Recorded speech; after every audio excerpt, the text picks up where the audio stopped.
Break کے بعد ایک بار پھر سے آپ کو خوش آمدید کہتے ہیں اور ساتھ ہی ساتھ ہم خوش آمدید کہتے ہیں جی صاحبزادہ کاشف محمود صاحب کو. سر آپ کو ہم خوش آمدید کہتے ہیں, میرے کو ہوسٹ ہیں, اور ساتھ ہی ساتھ ہم کوشش کر رہے ہوتے ہیں کہ ان سے بھی زیادہ سے زیادہ بات کی جائے, کیونکہ ان کے پاس بھی ماشاءاللہ ایک علم کا خزانہ ہے, اور میں چاہتی ہوں کہ نہ صرف میں فیضیاب ہوں بلکہ آپ تک بھی ان کی دانائی کی باتیں پہنچائی جائیں. آج ہم بات کرنے والے ہیں جی رزق حلال کے حوالے سے, کہ ہم سارا سال کس طرح سے کماتے ہیں, کس طرح سے جو ہے وہ لوگوں کا خون نچوڑتے ہیں, اپنے بہن بھائیوں کا, اپنے ہی مسلمانوں کا, اور پھر اس کے بعد جیسے رمضان المبارک آتا ہے ہم بہت زیادہ زکوٰۃ کی طرف چلے جاتے ہیں, ہم دسترخوان سجاتے ہیں, ہم لوگوں کی مدد کرتے ہیں, ہم لنگر لگاتے ہیں, ہم راشن تقسیم کرتے ہیں. کیا وہ جو رزق ہے ہم نے کس کس طرح سے کمایا ہے وہ ہمیں اسی طرح سے ثواب ہوگا؟ کیا وہ پاک ہو جائے گا؟ کیا ہمارے لیے وہ رحمتوں برکتوں کا باعث بن جائے گا جب ہم اسے اللہ کی راہ میں دینا شروع کر دیں گے؟ سر آغاز تو میں آپ سے کرنا چاہوں گی, پھر اپنے مہمانوں کی طرف چلتے ہیں. جی بسم اللہ الرحمن الرحیم. السلام علیکم ناظرین. جب ہم روزہ رکھتے ہیں تو ہم بیسکلی کیا کر رہے ہیں کہ ہم روزہ اس لیے رکھ رہے ہیں کہ ہم اپنے رب کا حکم مان رہے ہیں. بے شک. اور جب ہم اپنے رب کا حکم مان رہے ہیں تو صرف سلیکشن کا حکم کیوں مانتے ہیں؟ کہ جب کہا جاتا ہے کہ روزے میں کھانا پینا منع ہے, آپ اپنی نگاہوں کی حفاظت کریں, اپنی زبان کی حفاظت کریں, تو اپنے مال کی بھی حفاظت کریں. ایک دفعہ محفل ہو رہی تھی سرکار ویس صاحب کی, تو کسی نے پوچھا کہ حضور یہ بتائیے کہ مسلمان اور مومن میں فرق کیا ہے؟ تو آپ نے فرمایا کہ مسلمان وہ ہے جو اللہ کو مانتا ہے اور مومن وہ ہے جو اللہ کی مانتا ہے. کیا بات ہے, کیا بات. تو جب ہم اللہ کی ماننا شروع کریں گے تو تب امپلیمنٹ ہوتا ہے آپ کی ذات کے اوپر اسلام کا بھی اور رب تعالیٰ کا. کاشف صاحب سلیکٹیو نہیں ماننی, سلیکٹیو نہیں ہے جی. اسلام ہمارا کوئی کسٹمائز سوٹ نہیں ہے جیسے درزی کو دے کے ہم اپنے سائز کا سلوا لیتے ہیں. تو اسلام کسٹمائز نہیں ہو سکتا. اسلام جامع ہے, سب کے لیے ہے, برابر ہے. اور اسلام کی سب سے بڑی خوبصورتی ہے کہ یہ سب کے درمیان ایک برابری, ایک انصاف اور ایک تناسب قائم رکھتا ہے. وہاں پہ کوئی چھوٹا نہیں ہے, کوئی بڑا نہیں ہے. اور کہا گیا کہ صرف اگر کسی کو کوئی برتری حاصل ہے تو وہ صرف تقویٰ کی ہے. یعنی کہ اللہ کے قرب کے ذرائع جتنے بھی ہیں وہ ہمیں بیسٹ طریقے سے استعمال کرنے ہوتے ہیں. ایک ویسا اکثر شعر پڑھا کرتے تھے کہ اپنے مالک سے تعلق کی نئی راہیں بھی ڈھونڈ, صرف سجدوں ہی سے روشن اپنی پیشانی نہ کر. یعنی کہ اللہ کا جو منشا ہے وہ کہتا نا کہ ورنہ طاعت کے لیے کچھ کم نہ تھے کر وہ بیاں. تو فرشتے تو تھے, ملائک تھے, تو انسان کو اس لیے پیدا فرمایا گیا کہ اس کے پاس اللہ تعالیٰ نے اس کو احساس دیا ہے دوسروں کے دکھ درد کا. اور ایک خاص بات اکثر کہا کرتے تھے وائس صاحب کہ اگر تمہارے پیسے کا جو کمانے کا طریقہ وہ ٹھیک نہیں ہے, اس کے بیچ میں ملاوٹ ہے, اور ان پیسوں سے اگر تم گھر بناؤ اور گھر کے باہر تم لکھ دو حاذہ من فضل ربی, تو یہ صرف اللہ کے ساتھ جو ہے وہ اس کی نافرمانی نہیں ہے بلکہ گستاخی ہے. یہ کہ آپ اللہ کی حکم عدولی کرتے ہوئے آپ پھر اسی کا نام لے رہے ہیں. تو یہ بالکل ایسے ہی ہو گیا کہ آپ کما رہے ہیں اور جا کے آپ اللہ کے گھر میں جا کے کھڑے ہو جائیں کہ یا اللہ یہ حرام کے پیسے کمائے ہیں میں نے, لیکن تیری بارگاہ میں حاضر ہو گیا, تیرے لیے لگا. تو اللہ تو بڑا سخت مائنڈ کرتا ہے اس بات کو کہ آپ جب اس کا حکم نہیں مان رہے. وہ کہتے ہیں میں اللہ سے محبت تو بہت کرتا ہوں پر اللہ کی ساری باتیں ماننی تھوڑی جا سکتی ہیں. اللہ کی سب باتیں ماننی ہوتی ہے. یہ اصل میں اللہ سے جو تعلق ہے یہ ایک محبت کا ہے, اور جب تک آپ کو وہ محبت نصیب نہ ہو آپ کے روزگار میں, آپ کے چلنے میں, آپ کے اسلوب میں وہ پاکیزگی, وہ طہارت پیدا نہیں ہوتی ہے. جب تک آپ اللہ کی منشا کو نہ سمجھیں تب تک آپ رزق حلال کو, کچھ لوگ کہتے ہیں کہ جی گزارا نہیں ہوتا, بہت مشکل ہو جاتا ہے. اور پھر یہ بھی سر کہتے ہیں کہ برکت نہیں, برکت نہیں, اتنے پیسے کماتے ہیں برکت نہیں ہے. ویسے صاحب نے ایک جگہ فرمایا کہ دو قسم کے امیر ہوتے ہیں, اچھا امیر, برا امیر. اچھا امیر وہ ہے جو اپنی دولت میں سے ان لوگوں کو فیضیاب کرتا ہے جن کے پاس وہ نہیں ہے, اور برا امیر وہ ہے جو اپنی دولت کے اوپر سام بن کے بیٹھ جاتا ہے. اور کہتے ہیں کہ غریب بھی دو طرح کے ہوتے ہیں, ایک اچھا غریب ہوتا ہے, ایک برا غریب ہوتا ہے. برا غریب وہ ہے جو کسی کی دولت کے اوپر نظر رکھتا ہے، اور اچھا غریب وہ ہے جو اپنی کٹیا میں اپنے نصیب کے اوپر راضی رہتا ہے اور کہتے ہیں کہ اس کی کٹیا میں اللہ سب سے زیادہ رہنا پسند فرماتا ہے۔ کیا بات ہے، بہت ہی خوبصورت۔ سر مہمانوں کا تعارف کروا دیتے ہیں۔ پروفیسر عبداللہ بھٹی صاحب ہمارے ساتھ موجود ہیں، روحانی اسکالر ہیں، سر پروگرام میں آپ کو خوش آمدید کہتے ہیں، ہر روز ہماری نشست میں موجود رہتے ہیں اور ہمیں بتاتے ہیں کہ ہم نے کون سے وظائف کرنے ہیں۔ آج کے وظائف بھی ان سے ضرور جانیں گے۔ ساتھ ہمارے موجود ہیں جی حذیفہ شبیر صاحب ہیں، جو کہ نوجوان اسکالر ہیں، مذہبی، ساتھ ہی ساتھ لیکچرر ہیں، منہاج یونیورسٹی سے آپ کا تعلق ہے۔ آپ کو حذیفہ ہم پروگرام میں خوش آمدید کہتے ہیں۔ اویس رضا صابری صاحب ہمارے ساتھ موجود ہیں، نعت خواہ ہیں، آپ کو بھی ہم پروگرام میں خوش آمدید کہتے ہیں۔ سر جی بسم اللہ جی۔ بھٹی صاحب، یہ جو سارا کھیل ہے روٹی کا ہے جی، کہ روٹی حلال ہے یا روٹی حرام ہے، اور وہ کہتے ہیں کہ ہم ہائیبرڈ ہیں، انسان روح اور جسم کا ایک کمبینیشن، تو اس میں یہ حلال رزق اور حرام رزق کیسے کام کرتا ہے؟ پتہ کیسے چلے گا، یہ بھی بتائیے کہ پتہ کیسے چلے گا؟ منافقت، جھوٹ، دو عملی، قول و فعل کا تضاد ہماری روحوں میں، ہمارے جسموں میں، ہمارے شعور میں، ہمارے لا شعور میں اس طرح بس گیا، ہمیں عادت پڑ گئی ہے ہر جگہ چیٹ، ہر جگہ فراڈ، اور اس چیٹ فراڈ میں ہم یہ بھول گئے کہ کائنات کا بادشاہ جس نے اتنا ایکوریٹ سسٹم بنایا ہے، ہم اس کے ساتھ بھی چیٹنگ شروع ہو گئے ہیں۔ جب اللہ نے کہہ دیا رزق حلال ہے، عبادت ہے، اور رزق حرام کا لقمہ جب تمہارے پیٹ میں جائے گا تو 40 دن عبادت نہیں ہوگی، آپ حیران ہوں گی۔ میرے پاس کچھ دن پہلے ایک بندہ ہے، مجھے کہتا ہے میرے ساتھ عمرے پہ چلے، تو میں نے کہا میں تو عمرہ بھی کر چکا ہوں الحمدللہ، آج بھی کر چکا، تو کہنے لگا میرے ساتھ چلے۔ میں کہا کیوں جانا چاہتے؟ کہتے آپ کو وی آئی پی پیکج کرائیں گے، ایسے ہوٹل میں ٹھہریں گے جہاں جو حرم کے اندر ہوگا، آپ وہیں پڑھیں گے۔ میں کہا مجھے آپ کیوں لے کے جانا چاہتے ہیں؟ کسی غریب گاؤں کا مسجد کا قاری ڈھونڈیں، کوئی غریب ڈھونڈیں، اگر آپ نے عمرے کر لیں، کسی یتیم بچی کی شادی کر دیں، کسی کو راشن دے دیں، مجھے کیوں لے جانا چاہتے ہیں؟ کہتے سیدھی سی بات ہے، میرے رزق کے معاملہ ٹھیک نہیں، میں نے حرام حلال کی تمیز نہیں کی، چلاکی اس کی دیکھیں۔ آپ جب میرے لیے دعا قبول کریں گے تو شاید قبول، میں کہا میں کون ہوتا ہوں؟ واہ واہ، میری کیا بات ہے؟ یعنی کہ ہم اتنے فراڈی ہو گئے کہ ہم پیکج بانٹتے ہیں جا کے مختلف علماء دین کو، مختلف لوگوں کو کیا کرتے ہیں کہ ہماری جو چیٹنگ ہے، ہمارا جو فراڈ ہے، ہمارا جو رزق حرام ہے، آپ حیران ہو جائیں گے کہ طاقتور بندہ جب پیسے حاصل کرتا ہے اس کو عادت پڑ جاتی ہے ہر چیز خریدنے کی، وہ پھر کیا کرتا ہے، وہ بندے خریدتا ہے۔ مجھے ابھی وہ یاد ہے جب میں کچھ عرصہ پہلے دلی گیا تو قطب مینار کے پیچھے علاؤالدین خلجی کا دربار تھا۔ علاؤالدین خلجی وہ بادشاہ جس نے 84 جنگیں لڑی، کوئی جنگ ہارا نہیں، پیسہ دولت شہرت جو اس نے کیا۔ جب مرنے لگا تو اس نے کہا کہ میں نے تو ساری زندگی چیٹنگ کی ہے، فراڈ کی ہے، جھوٹ کی ہے۔ اس نے ایک عجیب چال کھیلی، کہنے لگا 1000 حافظ قرآن اکٹھا کرو، میں جب مر جاؤں تو میری قبر پہ 500 صبح 500 شام کو وہ نہ آ کے تلاوت کی اور میرے لیے استغفار کریں۔ اچھا، لوگوں جو جب مر گیا، مرنے کے بعد اس کا مقبرہ بنا، مقبرے کے بننے کے بعد اس کو افاظ کی ڈیوٹی لگا دی، گردش شب و روز ہوئی، لیلا شب و نور کا ٹائم بولا، قافلہ شب و روز چلا، اور صدیوں کا الٹ پھیر ہوا۔ جب میں وہاں کھڑا تھا 7 صدیاں 6 صدیاں پیچھے، تو کھنڈرات تھے، نہ اس پہ چھت تھی، نہ اس کی دیواریں تھی، کہ ٹوٹی پھوٹی قبر تھی، نہ حافظ، نہ قاری، نہ قبرستان۔ یعنی کہ جس بادشاہ نے یہ کوشش کی، اس کے پاس اتنا سونا تھا کہ آخر میں اس نے آ کے نا اپنے جو سوئمنگ پول کو سونے سے بھر دیا تھا، پورے انڈیا کا سونا اکٹھا اس نے کر لیا تھا۔ اسے چاہیے تھا کچھ مساجد بناتا، کوئی چیریٹی خانے کھولتا، کوئی یونیورسٹیاں بناتا، کوئی اسکول بناتا، جا کے اس کا نام امر ہوتا۔ لیکن جب وہ مر گیا تو کیا ہوگا، 10 سال 5 سال بعد حافظ آ کے وہاں پہ قرآن پاک پڑھتے رہے، تلاوت کرتے، اس کے بعد کیا ہے، پھر یہ لوگ بھول جاتے ہیں کہ ہم خدا کو چیٹ کرنا، ہمیں نا عادت پڑ گئی چیٹ کرنے کی، خدا کو چیٹ کریں گے۔ جب پیسہ آتا ہے تو جو پیسہ کما لیا جی، میں جی عمرہ جا کے رمضان میں کرتا ہوں، اس میں کوئی شک نہیں، رمضان میں عمرہ بڑی سعادت والی بات ہے۔ وہ وہاں کی خاک، وہاں کا جو مٹی ہماری آنکھوں کا سرما ہے، وہاں پہ جانا بہت بڑی اعزاز ہے۔ لیکن جب آپ اندر باہر سے تضاد کے ساتھ، جھوٹ کے ساتھ، فریب کے ساتھ، آپ یہ بات بھول جاتے کہ ابو لہب بھی وہی تھا، ابو جہل بھی وہی تھا۔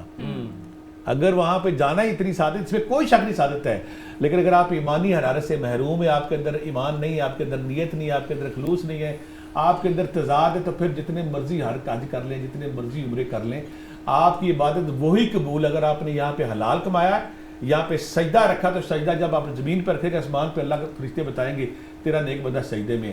عبادت میں جب اخلاص نہیں ہوگا، خلوص نہیں ہوگا، ایمانداری نہیں ہوگی، رزق حلال نہیں ہوگا، جتنے مرضی حج کر لو، جتنے مرضی بیاہ کر لو، جتنی مرضی ثقافتیں کر لو، اللہ کہتے ہیں ایسی عبادات، ایسی ثقافتیں، ایسے عمرے حج تمہارے منہ پہ مار دوں گا۔ یہ چلا یہاں پہ روایت بن گئی کہ پیسے لٹ مار کر لو تو پھر جا کے عمرہ کرو، حج کرو، عمرہ حج کوئی شک نہیں، بڑی ساتھ والی بات ہے۔ لیکن اگر رزق حلال سے ہوگا تو قبول ہوگا, اگر حرام سے ہوگا تو ہمارے منہ میں مان لیں. اچھا سر, مجھے انہی کی بات سے جو ہے نا ایک سوال ذہن میں آیا جو میں آپ سے جاننا چاہوں گی کہ بھٹی صاحب نے کہا کہ وہ جو شخص جن کا حوالہ انہوں نے دیا, واقعہ سنایا پورا, کہ وہ مجھے ساتھ لے جانا چاہ رہے تھے کہ آپ کی زبان میں اللہ نے برکت ڈالی ہے, آپ میرے لیے مانگے تو میری بخشش ہو جائے, میری سنی جائے. کیا سر ایسا ہوتا ہے کہ ہم جو مرضی کرتے پھرے اور پھر اللہ والوں کے پاس جائیں کہ آپ ہماری لیے اللہ سے مانگے اور وہ ہماری سنیں؟ ایک بڑا خوبصورت کام کرتے ہیں کہ جہاں پر ان کی روح میں پرابلم ہوتا ہے نا, پرابلم دور ہے. ٹھیک. ایک ڈاکو تھا جنگل میں, آنے جانے والوں کو لوٹتا تھا. ایک بابا ٹکر گیا, اس نے کہا کہ لے لے تو میری گٹڑی, لیکن جا گھر والوں سے پوچھ کے آ کہ اگر تو نے دوزخ میں جانا ہے تو تیرے مال کی وجہ سے وہ بھی دوزخ میں جائیں گے کیونکہ تو نے حرام کا لقمہ کھلا رہا ہے. ان سے پوچھ کیا وہ دوزخ میں جانے کے لیے تیار ہیں؟ وہ گھر گیا, گھر والوں نے کہا کہ بھئی ہم نے نہیں کہا کہ ہمیں تم یہ والا لقمہ کھلاؤ, ہم نے جہنم میں نہیں جانا, ہمیں تو تم حلال کا لقمہ لا کے دو گے, ہم حلال کا لقمہ وہ کھائیں گے. اب وہ جب اس نے سنا کہ جن کے لیے میں اتنی محنت کر رہا ہوں اور حرام کما رہا ہوں اور ڈکیتیاں کر رہا ہوں, یہ میرا تعاون میرے ساتھ نہیں کر رہے ہیں تو میں کیا کروں گا. واپس آیا, واپس آ کے تو بزرگوں کا کہا کہ جی وہ تو میرے ساتھ جانے کے لیے تیار. تو آپ نے کہا جدھر وہ جانا چاہتے ہیں تم ادھر کیوں نہیں چلتے؟ صحیح. تو وہ جو اس کا عمل تھا نا, اس عمل کو تبدیل کر دیا کہ اب آئندہ کے لیے اس کی راستہ یہ نہیں, یعنی کہ توبہ کا مقام سے اس کو آگاہ کرا دیتے ہیں تاکہ غلطی کی جو ہے نا وہ وہاں پہ روک ہو جائے.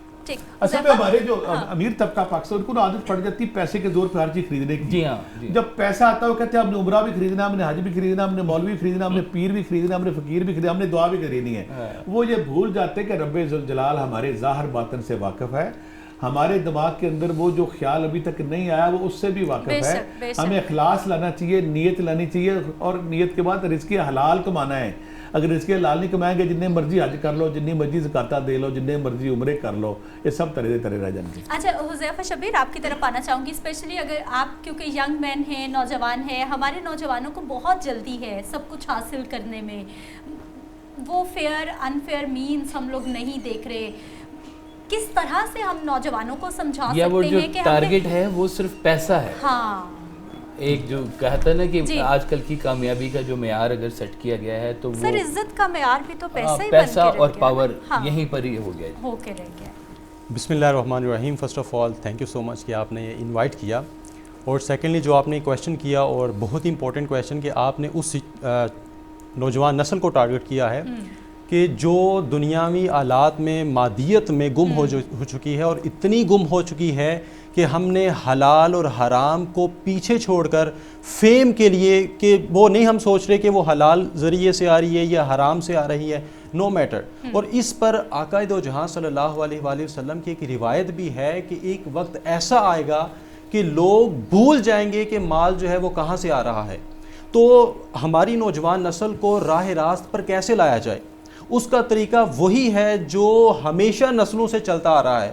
وہ کیا ہے کہ ان کا رول ماڈل سیٹ کیا جائے کہ کس کو فالو کرنا ہے, کس کو فالو نہیں کرنا. اور وہ طریقہ کہاں سے شروع ہونا ہے, وہ ہمارے پیرنٹس سے شروع ہونا ہے, ہمارے پیرنٹس کے بیہیویئر سے شروع ہونا ہے کہ وہ کس کو فالو کرتے ہیں. وہ جس کو فالو کرتے ہیں تو بچے نے جو گھر میں والدین کو دیکھتے رہنا ہے. والدین جب دیکھیں گے کہ وہ ان ہستیوں کو فالو کرتے ہیں جن کو اللہ رب العزت نے سب سے بہترین رول ماڈل قرار دیا ہے, تو ڈیفینیٹلی وہ ہماری جو نسل ہے وہ مادیت سے ہٹ کر راہ فلاح کی طرف آ جائے گی. اب وہ ان کا رستہ کیا تھا, وہ کیا طریقہ تھا کہ آپ دیکھیں کہ آقا دو جہاں صلی اللہ علیہ وآلہ وسلم اور اللہ رب العزت نے جتنے بھی انبیاء کرام ہیں ان کو حکم دیا کہ آپ بھی جو مال دنیا ہے اس کو کمائیں, لیکن کس طرح کمائے, حلال طریقے سے, حلال وے سے, محنت کر کے, ایفرٹ کر کے. اور تمام انبیاء نے, اب دیکھیں کہ بہت سارے انبیاء ہیں کہ کچھ لوہے کا کام کرتے تھے, کھیتی باڑی کا کام کرتے تھے, ہر ایک کو اللہ رب العزت نے سکلز دی, ان کو وہ یوٹیلائز کر کے دنیا کماتے تھے اور اپنے جو روزگار تھا وہ اس کو گزر بسر کرتے تھے. پھر آقا دو جہاں صلی اللہ علیہ وآلہ وسلم کی سیرت ایک حدیث پاک ہے کہ ایک صحابیہ تھی ام عبداللہ, انہوں نے آقا دو جہاں چونکہ گرمی کا وہ شدت تھی, بہت زیادہ روزہ تھا,